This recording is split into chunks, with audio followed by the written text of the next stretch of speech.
Buat masa sekarang kita bergerak kepada soal struktur ekonomi yang seterusnya, iaitu gaji. Anjakan mengenai gaji ini juga ialah anjakan yang besar yang dibawa oleh kerajaan di dalam kajian separuh penggal ini. Kerana kita tak mahu jadi negara sahaja berpendapatan tinggi tetapi rakyatnya tidak berpendapatan tinggi. Sebab itu kerajaan telah meluluskan dasar gaji progresif yang akan memperuntukkan sejumlah dana kerajaan setiap tahun. Sama Tan Sri seperti mana kita peruntukkan wang untuk bina bangunan, untuk buat lapangan terbang, kerajaan perpaduan ini telah mengambil keputusan bahawa kita perlu campur tangan terus di dalam soal gaji rakyat Malaysia kerana data menunjukkan bahawa gaji kita tidak meningkat pada kadar yang sewajarnya berbanding dengan kenaikan kos sara hidup. Dan peruntukan itu datang daripada kerajaan tiap-tiap tahun.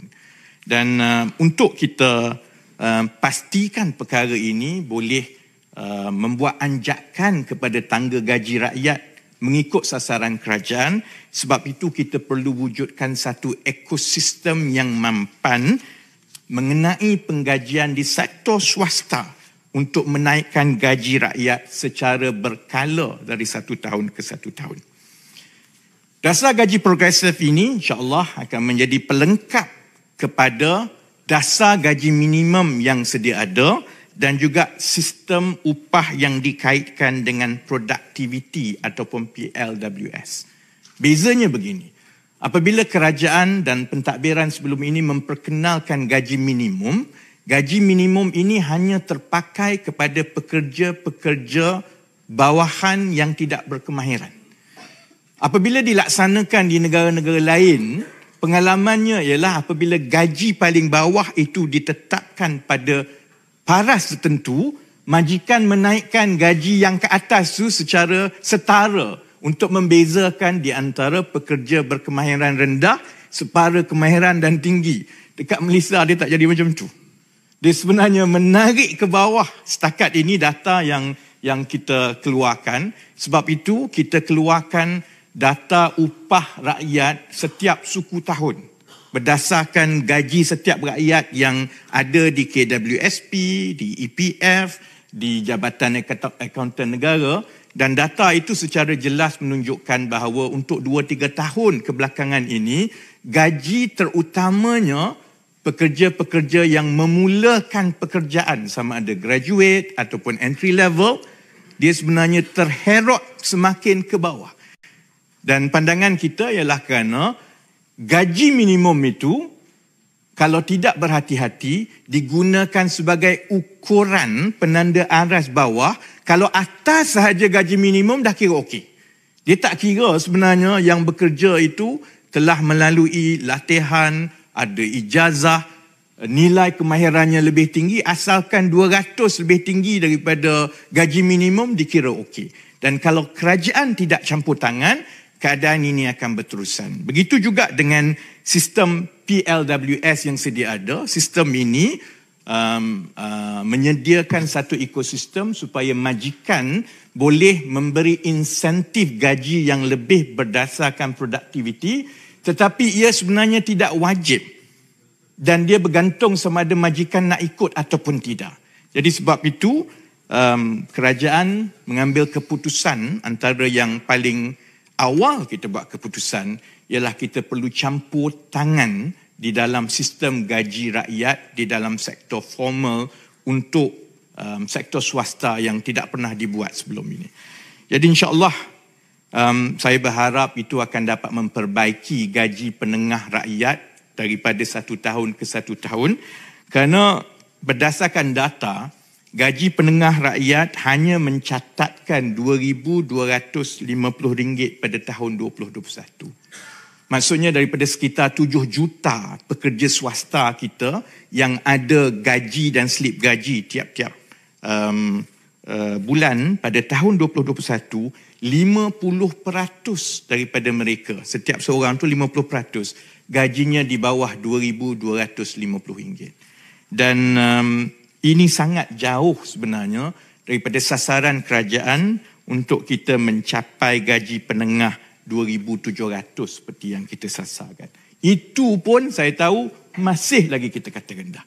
Sebab itu kalau kita serahkan bulat-bulat kepada pasaran ataupun majikan, saya tak yakin perkara ini dapat diperbaiki. Sebab itu kita yakinkan kerajaan sedia ada dengan segala keterbatasan, kita kena sediakan peruntukan berbilion ringgit tiap-tiap tahun supaya kita boleh campur tangan terus. Ada banyak soalan-soalan yang ditanya terutamanya daripada majikan, daripada ahli dewan tentang sebenarnya macam mana kita nak laksanakan ini. Memang betul, ia tidak pernah dilaksanakan di mana-mana. Yang itu saya boleh akui. Jadi ia jadi satu cabaran yang besar kepada negara kita kerana negara lain tindak balas kepada sesuatu dasar gaji kerajaan itu tak sama macam kita.